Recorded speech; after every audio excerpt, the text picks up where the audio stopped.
নমস্কাৰ সকলোকে স্বাগতম জনাইছো। ৰাজ্যৰ চৰকাৰী শিক্ষা খণ্ড পুনৰ চৰ্চালৈ আহিছে। ৰাজ্যৰ শিক্ষা খণ্ডৰ বা চৰকাৰী শিক্ষা খণ্ডৰ যিটো লেৰেলা স্বৰূপ, যিটো হুকাই খিনাই যোৱা স্বৰূপ, সেইটো পুনৰ পোহৰলৈ আহিছে। বিধানসভা প্ৰশ্ন উত্তৰ দিবলৈ গৈ শিক্ষা বিভাগক নিজে নাঙঠ কৰিছে শিক্ষামন্ত্ৰী। এতিয়া সেই ক্ষেত্ৰত কেইবাটাও তথ্য পোহৰলৈ আহিছে, কিন্তু সামগ্ৰিকভাৱে অসমৰ চৰকাৰী শিক্ষা খণ্ডৰ যিটো সামগ্ৰিক পৰিৱেশ, সেইটোৰ ক্ষেত্ৰত আজি আমি কেইবাটাও প্ৰসংগ টানি আনিব বিচাৰিছো। চৰকাৰী শিক্ষা খণ্ড বুলি ক'লে কেৱল চৰকাৰী বিদ্যালয় কেইখনেই নুবুজায়, চৰকাৰী মহাবিদ্যালয় বিশ্ববিদ্যালয়লৈকে গোটেই কথাখিনি বুজাব। যে প্ৰথম কথা, যে চৰকাৰৰ মতে বা বিজেপি চৰকাৰখনৰ মতে, মুখ্যমন্ত্ৰীৰ মতে এতিয়া বিশ্ব ৰেকৰ্ড কৰিব লাগে, যে অসমৰ প্ৰতিটো বস্তু বিশ্ব ৰেকৰ্ড কৰিব লাগে। এতিয়া বিশ্ব ৰেকৰ্ডৰ গোটেই কথাটোৰ সাৰাংশটো এইটো যে গ্ৰীনিছ বুক বুলি যিখন আলোচনী আছে সেইখনেহে স্বীকৃতি দিয়ে। ইয়াত কোনো এইটো চৰকাৰী স্বীকৃতি নহয় বা বিশ্বজুৰি স্বীকৃতি নুবুজায়, সেইটোকে কোৱা হয় গ্ৰীনিছ বুক অফ ৱৰ্ল্ড ৰেকৰ্ড। এতিয়া সেই গ্ৰীনিছ বুক অফ ৱৰ্ল্ড ৰেকৰ্ডক লৈ ঢাকঢোল কোবোৱা হৈছে। আপুনি জানি আচৰিত হ'ব যে সেই ক্ষেত্ৰত ছাত্ৰ ছাত্ৰীক এতিয়া পণবন্দী কৰা হৈছে। যে আপোনালোকে সকলোৱে জানে যে বৰ্তমান সময়ত সৰুসজাই বা গুৱাহাটীত ঝুমুৰৰ বিশ্ব ৰেকৰ্ডক লৈ প্ৰস্তুতি চলি আছে, ব্যাপক প্ৰস্তুতি চলি আছে যে তেওঁলোকে বিশ্ব ৰেকৰ্ড কৰিব। এতিয়া বিশ্ব ৰেকৰ্ড মানে সেই আলোচনীখনে স্বীকৃতি দিব। এতিয়া সেই স্বীকৃতিটো দিয়াৰ নামত ছাত্ৰ ছাত্ৰী যদি শৈক্ষিক কেৰিয়াৰ ধ্বংস কৰা হয়, জীৱন যদি ধ্বংস কৰা হয়, তেতিয়াহ'লে আপুনি কি ক'ব? যে এইখন এখন এনেকুৱা চৰকাৰ যিখনৰ মতে কেৱল নাচিব লাগে। আৰু সেইবাবে কি কৰিছে যে তেওঁলোকে পৰীক্ষাৰ মাজত ঝুমুৰৰ বিশ্ব ৰেকৰ্ড পাতিছে। বৰ্তমান সময়ত মেট্ৰিক আৰু হায়াৰ ছেকেণ্ডেৰী পৰীক্ষা চলি আছে, মেট্ৰিক আৰু উচ্চতৰ মাধ্যমিকৰ পৰীক্ষা চলি আছে, বিভিন্ন বিদ্যালয়ত বছৰিকা পৰীক্ষা চলি আছে।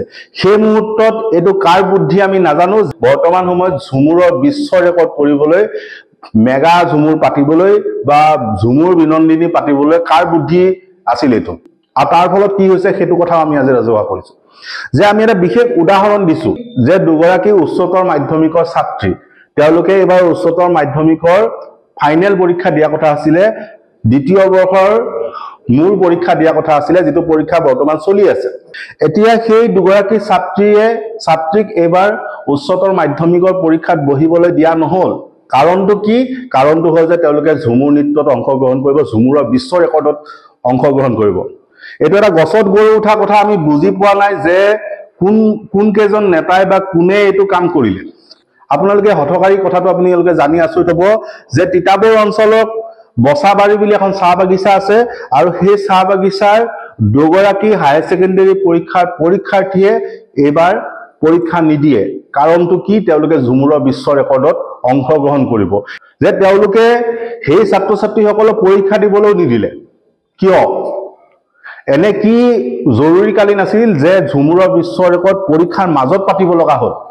এতিয়া বহুতে যুক্তি দিব যে তেওঁৰ পিতৃয়ে বিচৰা নাই, ইতিমধ্যে পিতৃৰ বাইটো লৈছে, তাক লৈ সংবাদ মাধ্যমে বাতৰিও কৰিছে। কিন্তু কথা হ'ল, আপোনালোকে সকলোৱে জানে যে একোখন চাহ বাগিচা বা চাহ বাগানৰ ভিতৰত থকা মানুহখিনি শৈক্ষিকভাৱে কিমান শক্তিশালী, বৌদ্ধিকভাৱে কিমান শক্তিশালী, কিমান তেওঁলোক সহজ সৰল, এই কথাটো আপোনালোকে ভালকে জানে। কমলাবাৰীৰ উচ্চতৰ মাধ্যমিকৰ ছাত্ৰী আছিলে, তেওঁলোকক এইবাৰ পৰীক্ষা দিবলৈ নিদিলে। আৰু পিতৃয়ে যুক্তি দিছে যে ঝুমুৰৰ বিশ্ব ৰেকৰ্ড যিহেতু হ'ব, গতিকে তেওঁৰ কন্যাই পৰীক্ষা নিদিলেও হ'ব, বয়স কম হৈ আছে, গতিকে অহা বছৰ পৰীক্ষা দিলেও হ'ব। অৰ্থাৎ এই দুগৰাকী ছাত্ৰীৰ যে কেৰিয়াৰ ধ্বংস কৰা হ'ল, সেই তাৰ দায়িত্ব এতিয়া কোনে ল'ব? তেওঁলোক ছাত্ৰ ছাত্ৰী, তেওঁলোকে এই কথাবিলাক ইমান বুজি নাপায়। কিন্তু মূল প্ৰশ্নটোৱে হ'ল যে যিকেইজন মানুহে তাত গৈ পেলাই সেই ছাত্ৰী দুগৰাকীক নিৰ্বাচন কৰিছিলে, তেওঁলোক প্ৰশ্নৰ আওতাত আহিব লাগে, সেইটো তদন্ত হ'ব লাগে। আমি শেহতীয়াকৈ 3টা নাম আমি পাইছো, আমি তথ্যটো ৰাজহুৱা কৰিছো। আমি তিতাবৰৰ স্থানীয় মানুহক সুধিছিলো, সুধোতে আমাক 3টা নাম কৈছে। আমি গম পোৱা মতে ঝুমুৰৰ বিশ্ব ৰেকৰ্ডৰ নিৰ্বাচনৰ ক্ষেত্ৰত, ছাত্ৰী নিৰ্বাচনৰ ক্ষেত্ৰত, নাচনী নিৰ্বাচনৰ ক্ষেত্ৰত এই 3জন বিজেপি নেতাই বিশেষভাৱে পদক্ষেপ লোৱা বুলি, তেওঁলোকে বিশেষভাৱে তাত অংশগ্ৰহণ কৰা বুলি আমি জানিবলৈ পাৰিছো। সেই হ'ল যে বিজেপিৰ যি চাহ জনজাতি মৰ্চা আছে, তাৰ মানিকলাল মাহাতো, চেনিৰাম উৰাণ আৰু দুলেন নায়ক, এই 3জনে উদ্যোগ লৈছিলে সেই তিতাবৰ অঞ্চলত এই চাহ জনজাতিৰ নাচনী বা ছাত্ৰী নিৰ্বাচন কৰিবলৈ। এতিয়া আমি প্ৰশ্ন কৰিছো যে কিয় পৰীক্ষা দিবলগীয়া ছাত্ৰ ছাত্ৰীক নিৰ্বাচন কৰা হয়? পৰীক্ষাটো বাদ দি ঝুমুৰৰ বিশ্ব ৰেকৰ্ড কৰিব লাগিব। দ্বিতীয় আমি এটা বিশেষ অদ্ভুত ঘটনাৰ ফালে আহোঁ। ঘটনাটো ঘটিছে নগাঁও জিলাৰ যি ছোৱালী মহাবিদ্যালয় আছে, যাক নগাঁও গাৰ্লছ কলেজ বুলি কোৱা হয়, সেই গাৰ্লছ কলেজত শেহতীয়াকৈ এটা অদ্ভুত ঘটনা ঘটিছে। অদ্ভুত বুলিয়ে কৈছে।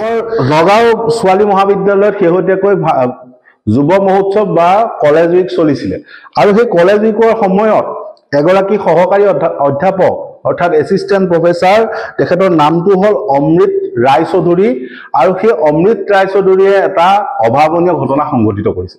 তেওঁ কি কৰিছে বুলি ক'লে, তেওঁ মহাবিদ্যালয়লৈ আহি থাকোঁতে তেওঁ সেই মহাবিদ্যালয়খনৰ 3গৰাকী ছাত্ৰীক গাড়ীত উঠাই লয় আৰু লৈ তেওঁ নিজে মদ্যপান কৰাৰ লগতে ছাত্ৰীকেইগৰাকীকো মদ্যপান কৰিবলৈ উৎসাহ দিয়ে। সেইটো হ'ল চৰিত্ৰ।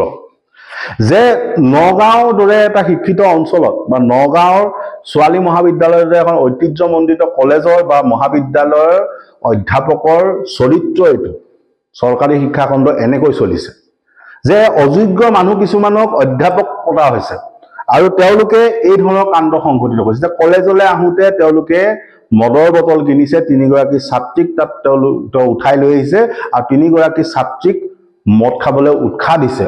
তেওঁ নিজেও মদ খাই পেলাই সেই কলেজখনলৈ গৈছে। গতিকে এগৰাকী শিক্ষক বা এগৰাকী অধ্যাপকৰ দায়িত্বটো কি? ছাত্ৰ ছাত্ৰীক শিক্ষিত কৰা। কিন্তু তেওঁ কৰিছে কি, তেওঁ সেই ছাত্ৰী 3গৰাকীক মদ খাবলৈ উৎসাহিত কৰিছে, নিজেও খাইছে। এতিয়া কথাটো হ'ল, সেই ক্ষেত্ৰত ব্যৱস্থা লোৱা হ'ল, তেওঁক আটক কৰি আৰক্ষীয়ে লৈ গ'ল, কিন্তু আৰক্ষীয়ে কি ব্যৱস্থা ল'ব? এইটো হ'ল স্খলন, এইটো হ'ল নৈতিক স্খলন। এই নৈতিক স্খলনৰ ক্ষেত্ৰত আৰক্ষীয়ে কি ব্যৱস্থা ল'ব? লক্ষণীয় হ'ব নগাঁও ছোৱালী মহাবিদ্যালয়ৰ অধ্যক্ষই এই ক্ষেত্ৰত কি একশ্যন মুড দেখুৱায়। কাৰণ এগৰাকী অধ্যাপক বা এগৰাকী শিক্ষকৰ সেইটো দায়িত্ব, আৰু ছাত্ৰী 3গৰাকীক তেনেকৈ লৈ যোৱাটো সেইটো কি ক'ব? গতিকে চৰকাৰী শিক্ষাখণ্ড গুৰিৰ পৰা গেলিছে যে তেওঁলোকৰ কামৰ নমুনা এইটো। তৃতীয় হ'ল যে কালিৰ পৰা এটা বিতৰ্ক হৈ আছে। অখিল গগৈয়ে ইতিমধ্যে তাত প্ৰত্যাহ্বান জনাইছে। প্ৰত্যাহ্বান জনাই তেওঁ পত্নীৰ চাকৰিটোৰ ক্ষেত্ৰত হিমন্ত বিশ্ব শৰ্মাক চেলেঞ্জ কৰিছে। এতিয়া সেই চেলেঞ্জটোৰ ক্ষেত্ৰত যিগৰাকী চোকা ছোৱালীৰ কথা কালি মুখ্যমন্ত্ৰী হিমন্ত বিশ্ব শৰ্মাই কৈছে, যিগৰাকী অধ্যাপিকাৰ কথা কালি মুখ্যমন্ত্ৰীয়ে উল্লেখ কৰিছিল, সেই চোকা ছোৱালী যদি পাছ পেলায় অখিল গগৈৰ পত্নীয়ে কেনেকৈ চাকৰি পালে বুলি যে প্ৰশ্ন কৰিছিলে, সেই চোকা ছোৱালীগৰাকী, সেই অধ্যাপিকাগৰাকী এতিয়া সন্মুখলৈ আহিছে। সেই বিশেষ অধ্যাপিকাগৰাকীৰ নাম হ'ল ডক্টৰ ডালিমা কাকতি, যি বৰ্তমান শোণিতপুৰৰ অমিয় কুমাৰ দাস মহাবিদ্যালয়ৰ তেওঁ এগৰাকী অধ্যাপিকা। এতিয়া কথাটো হ'ল, সেই বিতৰ্কটোত বাৰু আমি আগ নেবাঢ়ো, কিন্তু ডক্টৰ ডালিমা কাকতিয়ে আজিৰ দিনটোত সামাজিক মাধ্যমত কিছু কথা লিখিছে, কিন্তু সেইখিনি কিন্তু গুৰুত্বপূৰ্ণ। যে তেওঁ মুখ্যমন্ত্ৰীক ধন্যবাদ দিয়াৰ বাহিৰেও তেওঁ কিছু কথা লিখিছে, যিখিনি কথা কিন্তু মন কৰিবলগীয়া। যে আপোনালোকৰ সকলোৰে মনত আছে যে কটন মহাবিদ্যালয় স্থাপন হৈছিল 1901 চনত, আৰু তাৰপিছত কটন মহাবিদ্যালয়ক বিশ্ববিদ্যালয়লৈ অৰ্থাৎ কটন বিশ্ববিদ্যালয়লৈ উন্নীত কৰা হয়। সেইটো উন্নীত কৰাৰ সময়ত শিক্ষামন্ত্ৰী আছিলে হিমন্ত বিশ্ব শৰ্মা, কলেজখনৰ অধ্যক্ষ আছিলে নিৰলা দেৱী। তেওঁ সামাজিক মাধ্যমত লিখিছে যে কটন মহাবিদ্যালয় বিশ্ববিদ্যালয় হোৱাৰ সময়ত তেওঁ তাৰ বাবে আবেদন কৰিছে, অৰ্থাৎ অধ্যাপক পদৰ বাবে আবেদন কৰিছে, বিশ্ববিদ্যালয়খনৰ অধ্যাপক পদৰ বাবে আবেদন কৰিছে। কিন্তু সেই বিশ্ববিদ্যালয়খনৰ নিযুক্তিৰ সময়ত এগৰাকী ৰাজনৈতিক ৰাজকুমাৰ বুলি লিখিছে তেওঁ। এতিয়া নামটো ৰাজকুমাৰ আছিল নে তেওঁ কিবা আছিল আমি নাজানো, কিন্তু তেওঁৰ অভিযোগটো অনুসৰি, ডক্টৰ ডালিমা কাকতিৰ অভিযোগ অনুসৰি ৰাজনৈতিক ৰাজকুমাৰক যোগ্যতা নথকা স্বত্বেও অধ্যাপকৰ নিযুক্তি দিয়া হৈছিল। কিন্তু তাত আৰু এটা কথা তেওঁ লিখিছে যে 3বাৰ ফেইল কৰা, বিশ্ববিদ্যালয়ত এন্ট্ৰেন্স দি বিশ্ববিদ্যালয় প্ৰৱেশিকা পৰীক্ষা দি পাছ নোহোৱা ব্যক্তিক তাত অধ্যাপক নিযুক্তি দিয়া হৈছে। গুৰুত্বপূৰ্ণ কথা যে কটন মহাবিদ্যালয় যেতিয়া বিশ্ববিদ্যালয় হ'ল, বিশ্ববিদ্যালয়খনত যেতিয়া অধ্যাপকৰ প্ৰয়োজন হ'ল, সেই নিযুক্তি প্ৰক্ৰিয়াত কেলেংকাৰী হৈছে। সেই সময়ত শিক্ষামন্ত্ৰী আছিলে হিমন্ত বিশ্ব শৰ্মা। এতিয়া কথাটো হ'ল, তেওঁ যিখিনি অভিযোগ আনিছে সেইখিনি কিন্তু গুৰুত্বপূৰ্ণ, যে 3বাৰ ফেইল কৰা, বিশ্ববিদ্যালয় প্ৰৱেশিকা পৰীক্ষাত উত্তীৰ্ণ নোহোৱা বা উত্তীৰ্ণ হ'বলৈ সক্ষম নোহোৱা ব্যক্তিক তাত অধ্যাপকৰ নিযুক্তি দিয়া হৈছে। অৰ্থাৎ চৰকাৰী শিক্ষাখণ্ড কেনেকৈ চলিছে সেই কথাটো সম্পূৰ্ণৰূপে তেওঁ ৰাজহুৱা কৰিছে ডালিমা কাকতিয়ে। আৰু এই ক্ষেত্ৰত তেওঁ কৈছে যে কটন বিশ্ববিদ্যালয়ৰ কৰ্তৃপক্ষক তেওঁ কেইবাবাৰো মেইল যোগে সেই কথাটো জনাইছিলে, কিন্তু ৰহস্যজনকভাৱে কটন বিশ্ববিদ্যালয়ৰ কৰ্তৃপক্ষৰ ফালৰ পৰা সেই ক্ষেত্ৰত কোনো একশ্যনো নল'লে, আৰু তেওঁকো যোগাযোগ কৰোঁতে বহু পলম হৈছে গতিকে আপুনি ভাবি চাওক যে অসমৰ চৰকাৰী মহাবিদ্যালয় বিশ্ববিদ্যালয়সমূহত কি চলিছে কেনেকৈ অধ্যাপক নিযুক্তি দিয়া হৈছে কেনেকৈ নিযুক্তিত খেলিমেলি কৰা হৈছে এই ক্ষেত্ৰত দীঘলীয়া এখন তালিকা আছে এই তালিকাখন আমি পৰৱৰ্তী সময়ত ৰাজহুৱা কৰিম যে কোন কোন নামজ্বলা অধ্যাপকে বিশ্ববিদ্যালয় মহাবিদ্যালয় 2 নম্বৰী কৰি চাকৰি কৰি আছে সেই তালিকাখন আমি ৰাজহুৱা কৰিম কিন্তু কথাটো হ'ল তাৰ পিছত আমি আহো চৰকাৰী যেটো প্ৰাথমিক শিক্ষা খণ্ড প্ৰাথমিক মাধ্যমিক আৰু উচ্চতৰ মাধ্যমিক কথাটো হ'ল আমি যেতিয়া ৰণোজ পেগু বা শিক্ষা মন্ত্ৰী গৰাকী যেতিয়া প্ৰশ্ন কৰিছিল যে অসমৰ চৰকাৰী বিদ্যালয়ত কিয় ক্লাছ নহয় কিয় শ্ৰেণীকোঠাত বাদ দি ছাত্ৰ ছাত্ৰীক উৎসৱ পাতিবলৈ লগোৱা হৈছে তেতিয়া তেওঁৰ ফালৰ পৰা এটা যুক্তি দিয়া আছিল যে আমি এটো কথা প্ৰশ্ন কৰিছিলো যে আজাদী কা অমৃত মহোৎসৱ হওক খেল মহাৰণ হওক সাংস্কৃতিক মহাসংগ্ৰাম হওক গুণোৎসৱ হওক এই গোটেইবিলাক অনুষ্ঠান পতাৰ পাছত চৰকাৰী বিদ্যালয়খনত কেইদিন ক্লাছ হয় ফলত কি হয় এই উৎসৱসমূহ পতাৰ ফলত সেই ছাত্ৰ ছাত্ৰীয়ে পঢ়িবলৈ নাপায় আৰু নোপোৱাৰ পাছত কি হৈছে সেটো কথা আমি এতিয়া তথ্য দিম কিন্তু মন্ত্ৰী গৰাকী এটো কথা জনাইছিলে যে তেওঁলোকে 2047 চনত কিবা এটা অমৃত কাল পাব সেই অমৃত কালৰ স্বাৰ্থত চৰকাৰী বিদ্যালয়ৰ ছাত্ৰ ছাত্ৰীসকলে এই অনুষ্ঠানবিলাকত অংশগ্ৰহণ কৰিছে গতিকে তেওঁৰ কথাটোৰ পৰা এটা কথা ঠিক যে তেওঁ ক'বলৈ বিচাৰিছিল যে ক্লাছ নকৰিলে হ'ব অকল উৎসৱ পাতিলেই হ'ব এটা তাৰ ফলাফলটো হ'ল যে তাৰ ফলাফল এইটো যে অসমত বিগত 9 বছৰত 7668 খন চৰকাৰী বিদ্যালয় বন্ধ হৈ গৈছে আৰু 3,916 ছাত্ৰ ছাত্ৰীৰ সংখ্যা হ্ৰাস পাইছে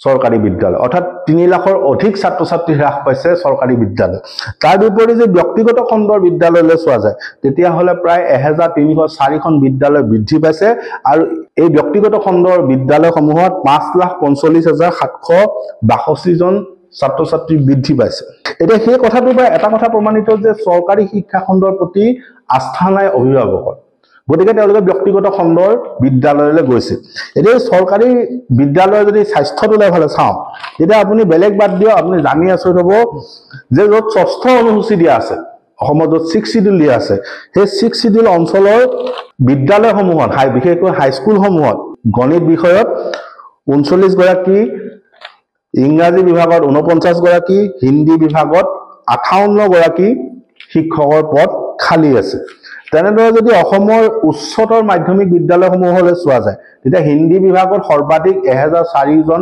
শিক্ষকৰ পদ খালি আছে আৰ্টছ অৰ্থাৎ কলা বিভাগত 5185 আচৰিত ধৰণে গণিত বিষয়ত 71 গৰাকী ইংৰাজী বিষয়ত 21 গৰাকী শিক্ষকৰ পদ খালি আছে আৰু ইয়াত আটাইতকৈ লাজ লগা কথাটো হ'ল যে 21961 খন স্কুলত বা বিদ্যালয়ত চৰকাৰী বিদ্যালয়ত কোনো পৃথক কোঠা নাই এটা কোঠাতে গোটেইখিনি ছাত্ৰ ছাত্ৰী গোটেই শ্ৰেণীকেইটা ছাত্ৰ ছাত্ৰী একেলগে বহে অৰ্থাৎ কি পঢ়ায় আপোনালোকে নিজে বুজি পাইছে তেনেদৰে অসমৰ এমই স্কুলসমূহত যিসমূহ মধ্য উচ্চতৰ মাধ্যমিক বিদ্যালয় আছে সেইসমূহত প্ৰায় 571 গৰাকী বিজ্ঞানৰ শিক্ষকৰ পদ খালি আছে হাইস্কুলসমূহত 4368 গৰাকী বিজ্ঞানৰ শিক্ষকৰ পদ খালি আছে তেনেধৰণে অসমত প্ৰায় 2295 খন স্কুলত এজন মাত্ৰ টিচাৰে পঢ়াই আছে এজন মাত্ৰ শিক্ষকৰে চলিছে 2295 খন স্কুল গতিকে এই গোটেই তথ্যখিনিৰ পৰা যদি চাই তেতিয়া হলে অসমৰ চৰকাৰী শিক্ষা খণ্ড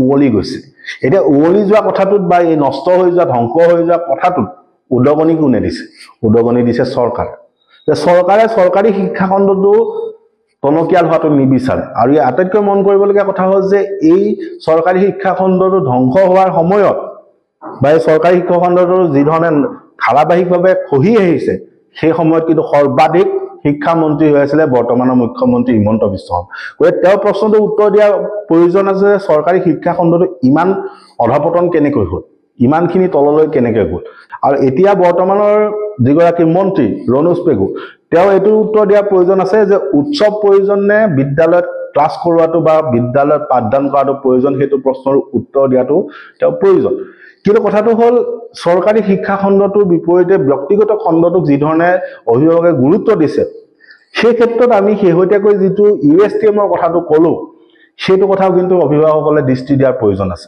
বৰ্তমান সময়ত ইউএছটিএমে যিটো ময়মতালি চলাইছে সেটোক লৈ কিন্তু দৃষ্টি দিয়াৰ প্ৰয়োজন আছে যে ব্যক্তিগত খণ্ডৰ বিদ্যালয়ক উৎসাহ দিয়া হৈছে ব্যক্তিগত খণ্ডৰ শিক্ষানুষ্ঠানসমূহৰ চৰিত্ৰ এটো আৰু তেওঁলোকে ব্যক্তিগত খণ্ডৰ শিক্ষানুষ্ঠানসমূহে ছাত্ৰ ছাত্ৰী যিখিনি শিক্ষিত ছাত্ৰ ছাত্ৰী আছে সেইখিনি নিযুক্তি দিয়াৰ পাছত এনেকুৱা অৱস্থা কৰে, গটা মাৰি তেওঁলোকে USTMৰ পৰা উলিয়াই দিছে।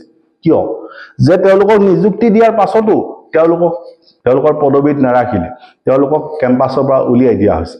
গতিকে ব্যক্তিগত খণ্ডৰ এই যিটো মইমতালি, এই মইমতালিৰ বাবে কিন্তু জগৰীয়া চৰকাৰ, লগতে কিছু ক্ষেত্ৰত অভিভাৱক, যে যিধৰণে ব্যক্তিগত খণ্ডক অভিভাৱকসকলে আদৰি লৈছে তাৰ বিপৰীতে কিন্তু তেওঁলোকৰ চৰিত্ৰ এইটো। আৰু তেওঁলোকে যে আপোনালোকে শিক্ষিত কৰা ছাত্ৰ ছাত্ৰীখিনি বা আপোনালোকে ব্যক্তিগত বিদ্যালয়ত পঢ়োৱা আপোনাৰ নিজৰ সন্তানটোৱে যে গৈ যে কাইলৈ সেই ধৰণৰ অৱস্থা এটা সন্মুখীন নহব, সেইটো কিন্তু মানে নাই। গতিকে সেই ক্ষেত্ৰত মন কৰিবলগীয়া বহু কথা কিন্তু ৰাইজৰ আছে। গতিকে শিক্ষা খণ্ডৰ ক্ষেত্ৰত আমি কেইবাটাও কথা আজি ক'লো, ৰাইজে অকণ ভাবি চাওক। ধন্যবাদ।